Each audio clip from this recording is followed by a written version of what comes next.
Jayatu Sanskritam, Jayatu Bharati. My paper is called Sanskrit is Not Dead, and this is in response to Pollock's claim that Sanskrit is dead. And here I have outline of Purpaksha, understanding and explore Pollock's arguments, brief summary of his case studies, and in response I am going to give a case study of Vraja case study. Why we are concerned about Pollock's statement? Because Pollock is a very important person. He is a top Sanskrit scholar in USA. He is having international acclaim. He has received Padma Shri from President of India, and more than that, he is the general editor of Murti Classical Literary Library of India, and thus he is very influential because he is going to publish all these books, Indian scriptures translated under his guidance, so he can choose what he wants to write, how he wants to present, who are the translators, how things are to be interpreted, and therefore this is a very crucial position because he can actually influence the Indian scholars, Indian masses by this work. Therefore we need to counter his idea of Sanskrit is dead.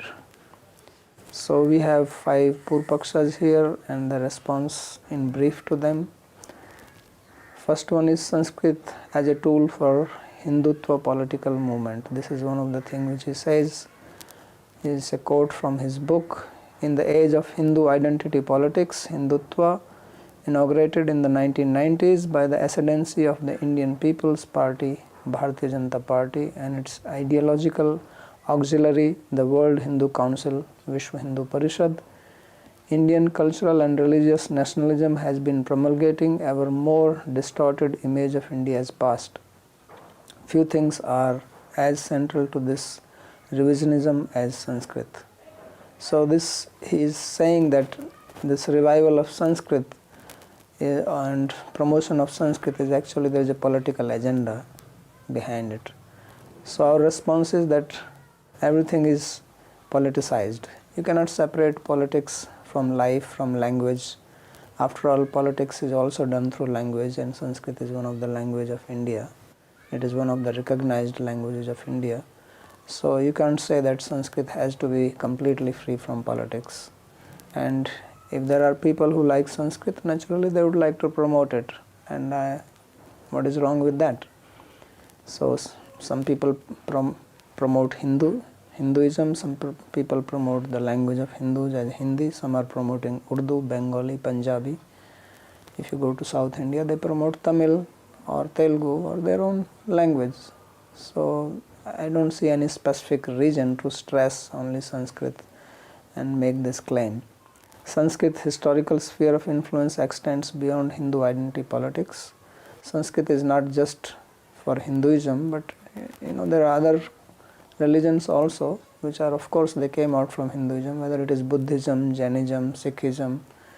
Their scriptures also, some of them are written in Sanskrit, or they make reference to Sanskrit works, or even if they don't have original literature in Sanskrit, such as Sikhism, but it is based on Sanskrit literature. They also talk about Rama, and they talk about Krishna, they talk about many saints, sages, who are part of history of India.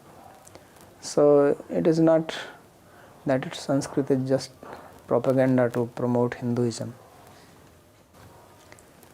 Then second Purpaksha is that poor quality of Sanskrit education.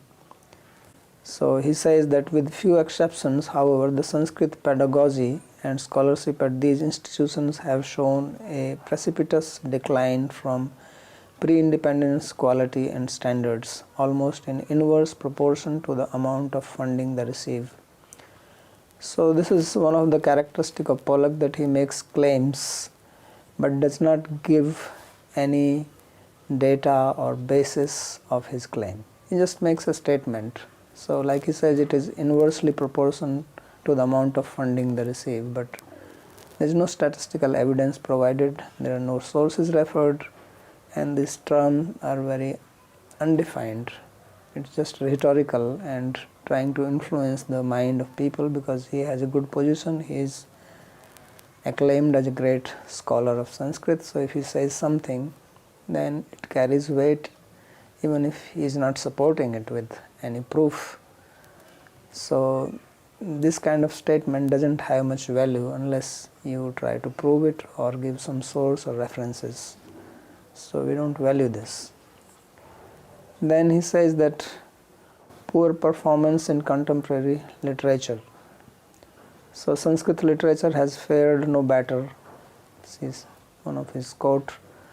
So we show that actually it is not true. Sanskrit has not fared worse than many other languages in India. It has received Sahitya Academy Awards, about 6 of them. It has also received the Jnanpith Award in 2006, which is one of the top awards in Sanskrit. So it cannot be said that it is poor unless you just want to make a case against it.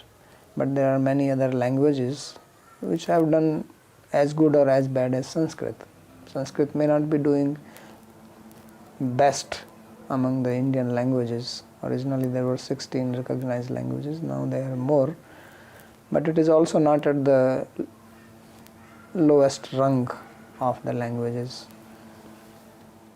Then next thing he says is that there was a momentous rupture after 1550 to 1750 vibrant period, and currently with the spread of European power, however, this dynamism diminished so much that by 1800 the capacity of Sanskrit thought to make history had vanished. This is a quote from Pollack's book. So we actually show from data which we have collected from Karl H. Potter's Encyclopedia of Indian Philosophy.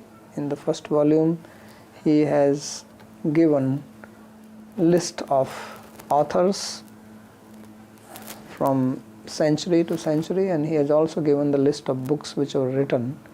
And here we have a chart, and this chart is related to the authors, unique Sanskrit authors on the rise. So if you see from 17th century to 18th century to 19th century to 20th century, it's actually, if you see the number of authors, then the chart is very clear that it is going up.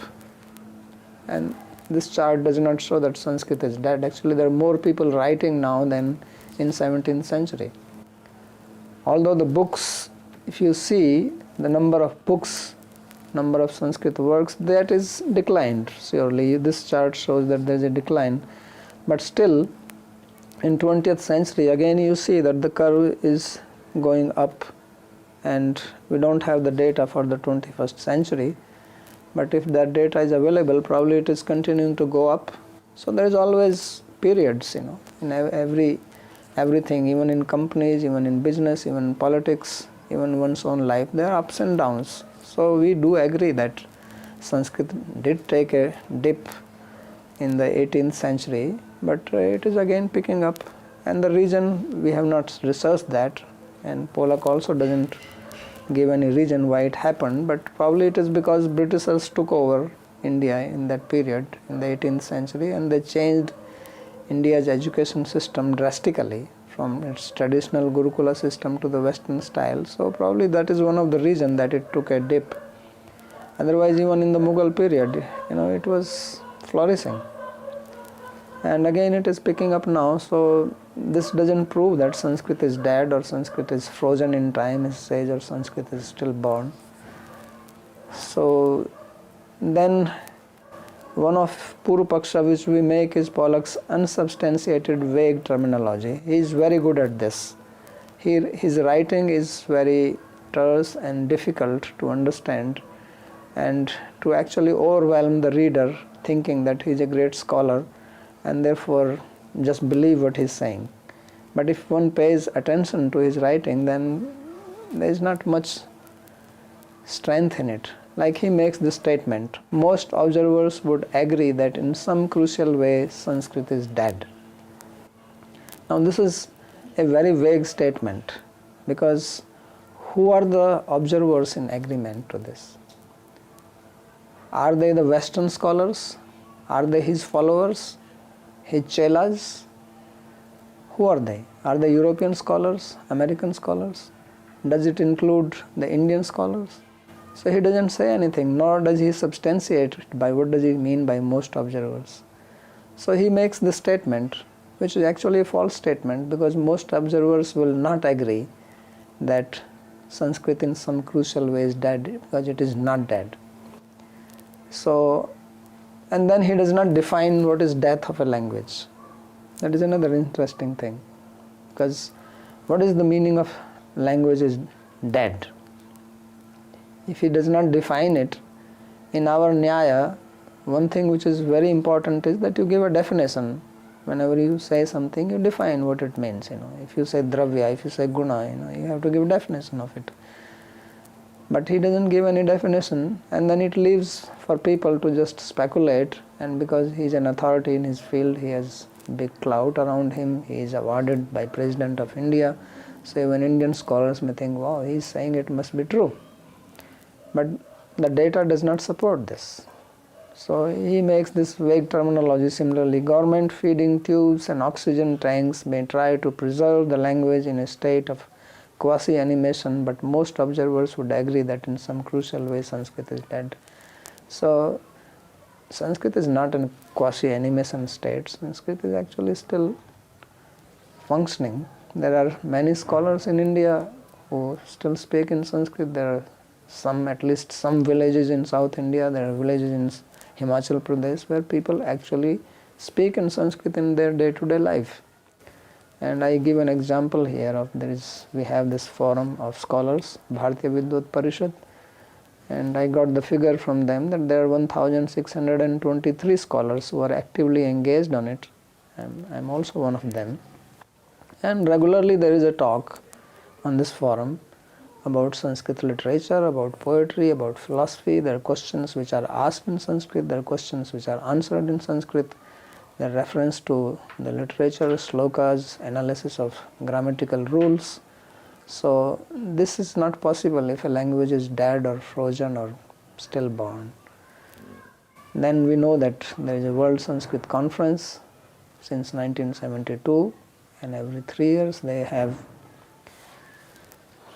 World Conference on this. Last one was 2015. There were 21 different Sanskrit fields, including pedagogy, contemporary Sanskrit writing, poetics, philosophy, and so on.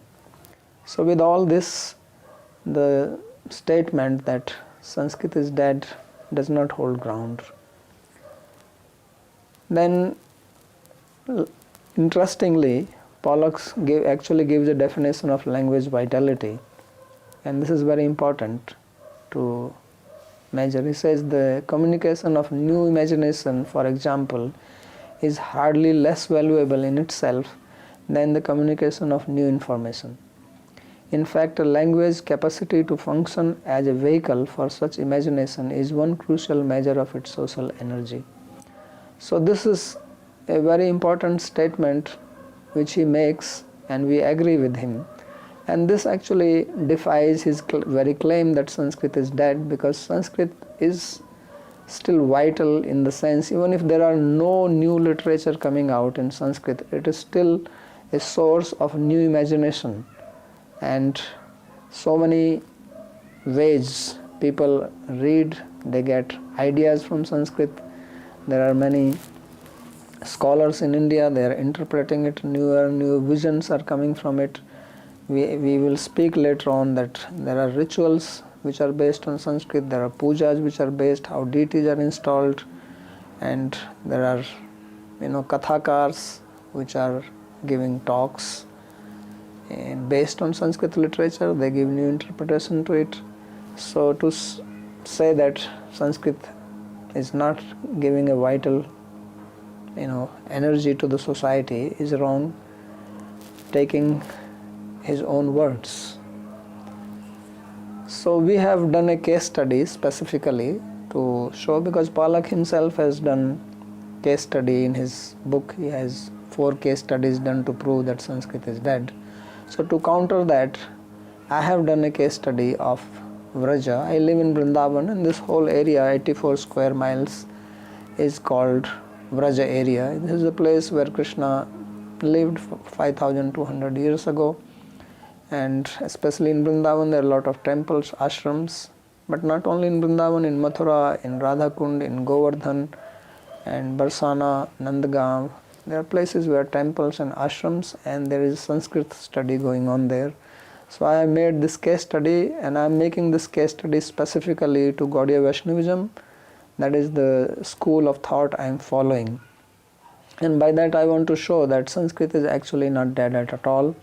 I call it Sthali Pulak Nyaya. Those who are Sanskrit scholars, they know it very well, that when you cook rice, you want to see whether rice is cooked or not, you take one grain of it, and then if that is cooked, then the whole thing is cooked. So I consider whole of India like a big pot, because primarily it is country of Hindus whose literature are primarily in Sanskrit, and their life, their rituals, their practices, their religion, everything is based on that. So if we can see that Sanskrit has lived in Braj area, then from that we can see that it has also lived all over India in the same way, because Vraja is a place which is very close to Delhi, and as we will see, it is a place which was attacked by Aurangzeb, and all the temples were destroyed. People were actually not allowed even to put tilak or sacred thread upnan. Here they have to practically close everything, and still it has survived. So I say that this is actually a place where the grain is hardest grain, and if the hardest grain is cooked, then other grains must be cooked. That's my logic. So I do three things in my case study. One is literary production, other is the ritual use, and third is the education. So first, literary production. So 16th century, new religion, explosion of lively and imaginative activity initiated by various scholars, poets and saints. This is a quotation from David Haberman, who is a great scholar from West. I think he studied in Chicago, probably a student of Demock Jr., I believe. And the Vaishnava culture that began in Vraja in the 16th century is still vitally alive today. This is not my statement, but a quotation from him. The works of the creative leaders of the Vraja were then carried by others throughout northern India, thus the lasting influence of the poetry, text and religious culture that were produced. So this is one quotation. Then there is another quote from S.K. Day. He was a great scholar in the 20th century from Bengal, and his works are very well honored. One of the most remarkable features of the Chaitanya movement is its extraordinary literary activity. Bold is mine.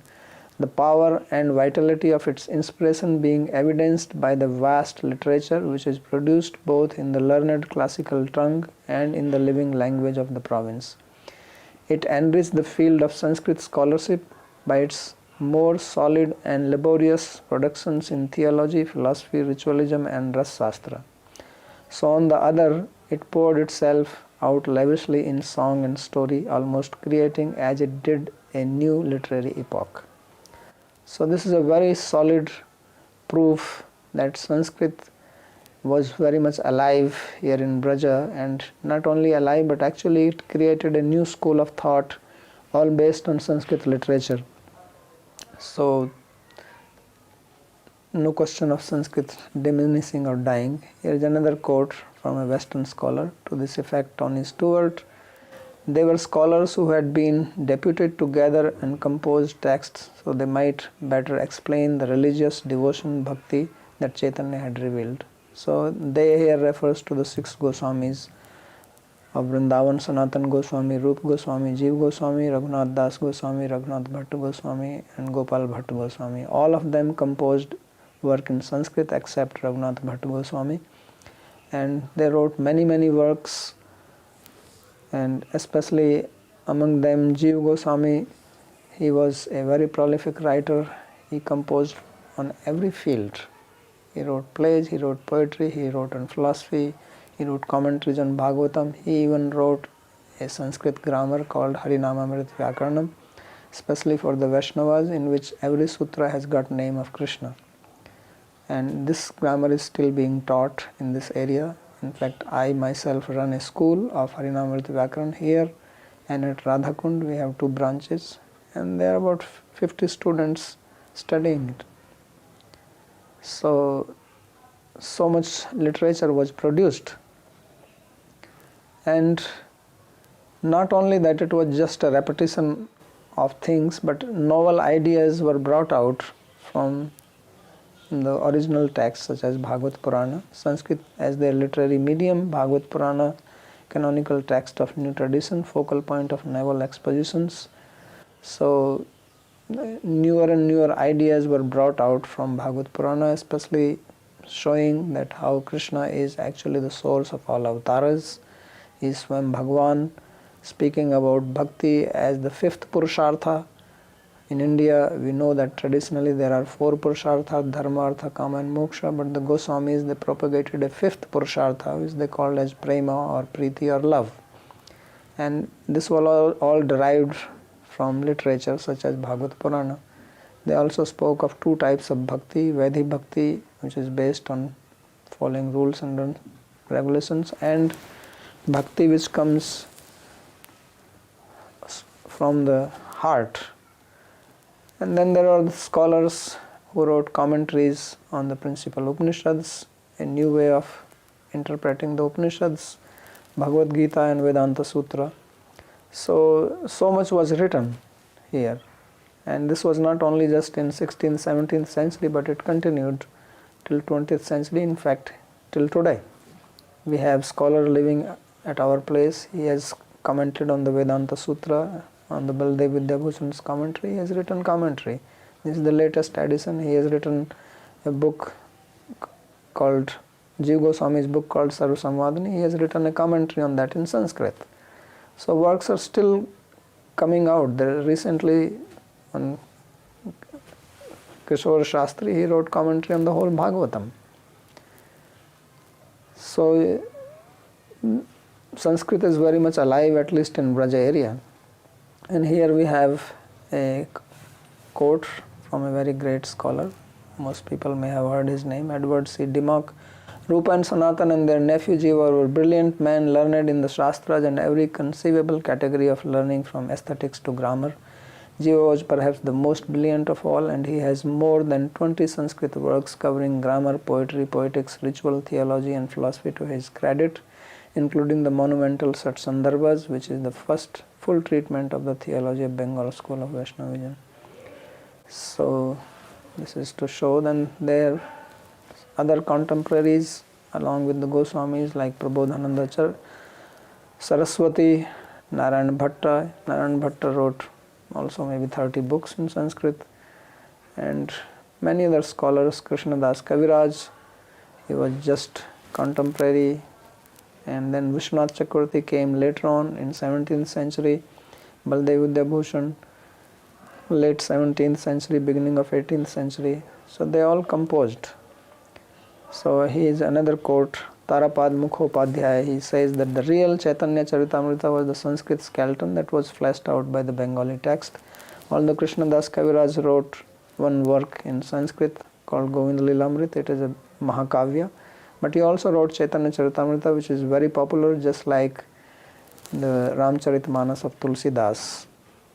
But although this is in Bengali, but it has got 3,000 quotes from Sanskrit, embraced by nearly 20,000 verses of Bengali.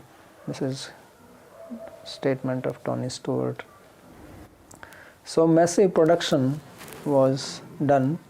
Then we have 20th century Kedarnath Datta, Bhaktivinoda. Yeah, he's in 19th century, and he wrote more than 100 books in Sanskrit, Bengali and English, and some were of course commentaries, but 20 original works. He wrote Krishna Samhita, Sri Gaurang Leela Smaran Stotra, these are Sanskrit works.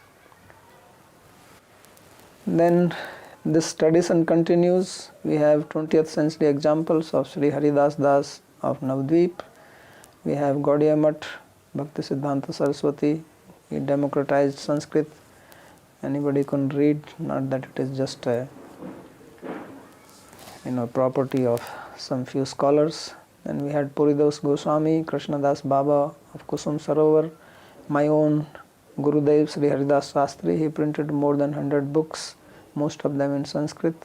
He commented them, he was teaching the works. Hundreds of students studied under him, I was one of them. So there are new Sanskrit commentaries, I mentioned this already. Pandit Anand Gopal Das is our one of the teachers. Giriraj Kishore Shastri made already mention of this. So now this is one of the three categories of the case study. So this to show that Gaudiya Vaishnavism is based on Sanskrit literature and it has continued writing works in Sanskrit. Although not so much is being produced, but the original works are still being studied and newer meanings are coming out of that, which is a type of new imagination. As Pollack says, that is also as good as writing new works. And then the second category is the contemporary Sanskrit education. So there are three types of institutions for this. There are government institutions, specifically universities. There is a Ban Maharaj College here in Vrindavan. There is colleges in Mathura. So Sanskrit is one of the subjects being taught there. Then there are private institutions, and I have done a survey. There are at least 30 plus Sanskrit schools in Braj area, which is Vrindavan, Radhakund, Govardhan, Barsana, Nandgam, Gazipur, etc. I also run a private institute where I teach Sanskrit and Sanskrit literature. In fact, at present I am giving a 6 months course where more than 50 students have come from all over the world. They are staying here and learning subjects such as Nyaya, Yoga Sutra, Bhagavad Gita, Vedanta Sutra, and so on. And then there is another way of teaching which goes unnoticed most of the time. That is a traditional Guru-Shashya relationship. There are hundreds of ashrams in Vrindavan, and most heads of the ashrams, they are scholars. They teach to their students, their disciples. So this way Sanskrit remains alive. And then another vitality of Sanskrit is through rituals. So Sanskrit plays an indispensable role in ritual performance. It is catalyst of cultural animation, novel production of social imagination, samskaras. All the Hindu samskaras, they are done through Sanskrit mantras, chanting of mantras, stotra prayers in the temples, deity installation, deity worship. All this makes use of Sanskrit language. And Pandas, Pujaris, they may not be great Sanskrit scholars, but they have some knowledge of that. So here I read one quote from Tony Stewart. He says, each generation was charged with the responsibility of revalorizing its tradition without destroying it, to make it relevant to a contemporary world without having to diverge from the general consensus of its broad normative ideas. So there are always newer and newer ideas, nuances which come out from the old works of the great acharyas. And then we have the pandas who are like the spiritual guides in the holy place. Then there are Bhagavad Kathakars. This is one very popular way of speaking, and there are 7 days programs given by speakers, and although they speak in Hindi, but they all the time quote from Sanskrit. They have to know Sanskrit, and many of the people in the audience, they also know. So this is another way of Sanskrit being a vital source for social life, for spiritual religious life here in Braj area. So this is my conclusion, that significant doubt cast on Pollack's provocative argument. An outcome of Vraja case is that novel literary contribution, Sanskrit historical vibrancy, small part in larger tapestry of Sanskrit's rich and variegated intellectual history. So same probably can be done studies with other sampradayas like Vallabha Sampradaya. So much literature produced in their sampradaya, Nimbark Sampradaya. Then you go to South India, we have Madhva Sampradaya, we have Sankara Sampradaya, we have Sri Sampradaya. Then we have Kashmir Shaivism and the other branches of Shaivism. And then tantras, which are also all originally written in Sanskrit, and there are so many people who are still following them and studying and putting them in their life. So to say that Sanskrit is dead, I think it is a very tall claim and does not hold ground. Thank you.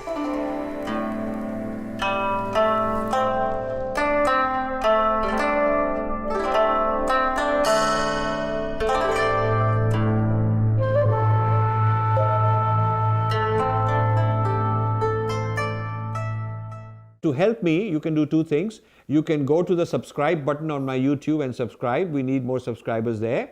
Secondly, I get lots of emails on people saying, how do we donate? How can we help you? You go to rajivmalhotra.com or you go to infinityfoundation.com and you can hit the donate button. You can donate in dollars. There are different ways mentioned. If you want to donate in rupees, there is a column called Infinity Foundation India, and you click that and there are instructions on how you can donate in India.